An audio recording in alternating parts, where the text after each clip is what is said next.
오늘날 세상을 지배하는 최상위 동물은 단연코 인간입니다. 학명으로는 호모사피엔스라고 부르지요. 그런데 어떻게 해서 호모사피엔스가 다른 경쟁자들을 물리치고 지구를 지배하게 된 것일까요?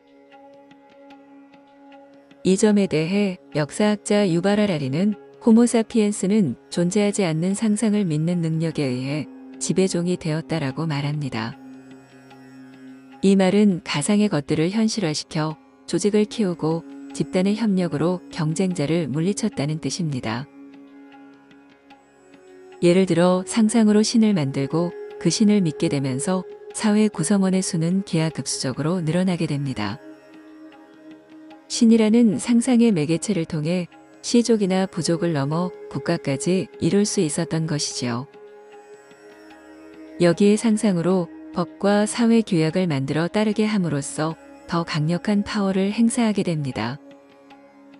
그래서 유발 하라리는 상상을 믿는 호모사피엔스의 능력을 인지혁명이라 표현합니다.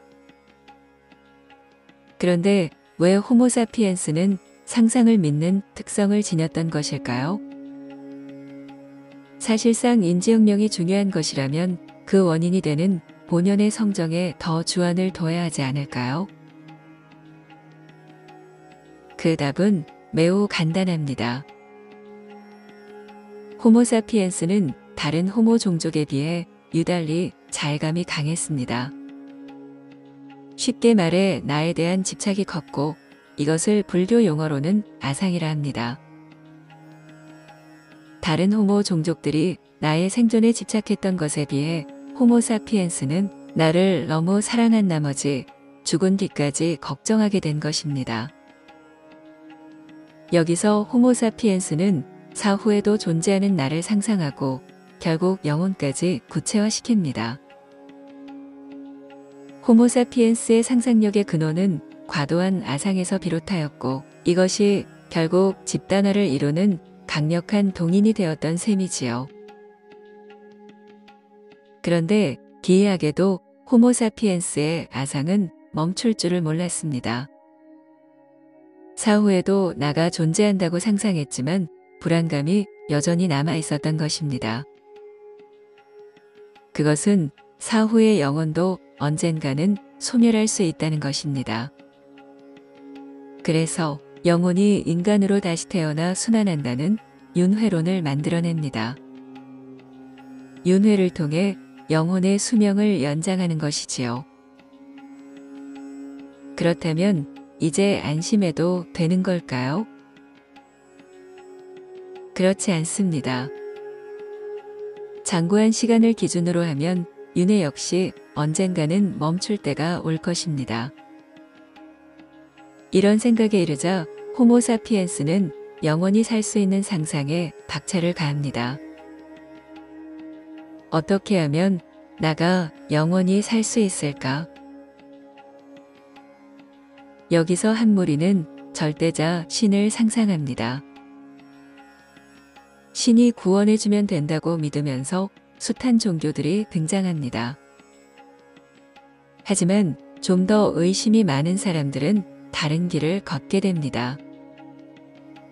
그것은 생멸을 거듭하는 가짜 나를 버리면 영원히 죽지 않는 진짜 나가 있다는 전제에서 시작합니다.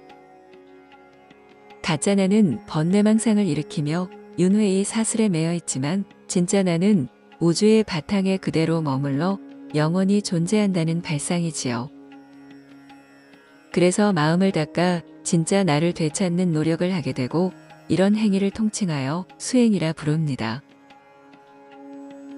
결국 우리 사피엔스 종족은 나가 잘되기 위해 끝까지 상상을 일으켰고 그 최종점에 신의 구원과 자력 깨달음의 두 명제를 도출했습니다. 우리가 추구하는 가장 이상적인 상태인 구원과 깨달음이 곧 아상이 고도로 정교화된 결정체라는 것이지요. 우리 인간은 한마디로 아상으로 세상의 지배종이 되었고 찬란한 문명을 이룩하였습니다. 또한 구원과 깨달음까지 거머쥘 수 있었습니다. 그런데 이 모든 것들은 유발 하리리의 말을 빌리면 한낱 상상에 불과합니다. 상상을 믿는 기괴한 종족이라는 것이지요. 하지만 어쩌겠습니까?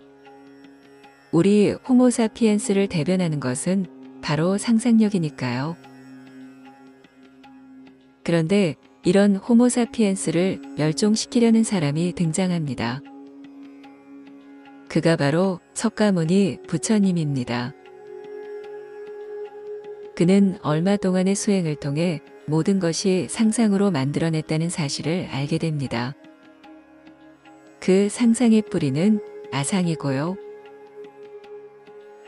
세존은 나 잘되기 위해 모든 것을 꾸며냈다는 사실에 어이가 없어합니다. 당시 수행자들을 지배하던 브라만교의 교리 자체도 허구였던 것이고요. 그래서 그는 아상의 상상력을 끊어내기 위해 과감하게 무아를 들고 나옵니다.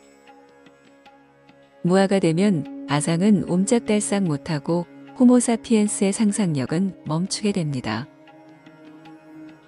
그러면 혹시 과거의 네안데르탈인처럼 다소 후진적 종족으로 퇴보하는 것이 아닐까요? 세존은 네안데르탈인이 중시했던 생존에 대한 집착마저 없앱니다. 무아로는 다양한 호모 종족을 넘어 생명체가 지닌 모든 집착과 상상력을 포매시키는 일대 혁명이었던 것입니다. 그럼 상상력이 없어진 마음 상태는 과연 어떨까요? 이것을 불교에서는 그냥 있는 상태라고 합니다. 여기에 산은 산이요, 물은 물이라는 수식어를 붙이기도 합니다. 그러면 그냥 있는 상태가 되면 깨닫게 될까요? 그렇지는 않습니다. 이때부터 나 잘되려는 상상이 쏙 빠지기 때문에 순전한 논리적 사고가 가능하게 됩니다. 나로 물든 상념이 빠지면 저절로 존재의 비밀에 대한 화두가 떠오르고 이때부터 불교의 지혜가 순차적으로 피어나게 됩니다. 그 끝이 반야의 완성이라는 무상정등각이고요. 이것이 세존이 전하려던 불교의 원형입니다. 당신은 혹시 불제자를 자청하면서 나가 잘되기 위해 꾸며낸 참나의 열반에 쏙 빠져 있지는 않으신가요?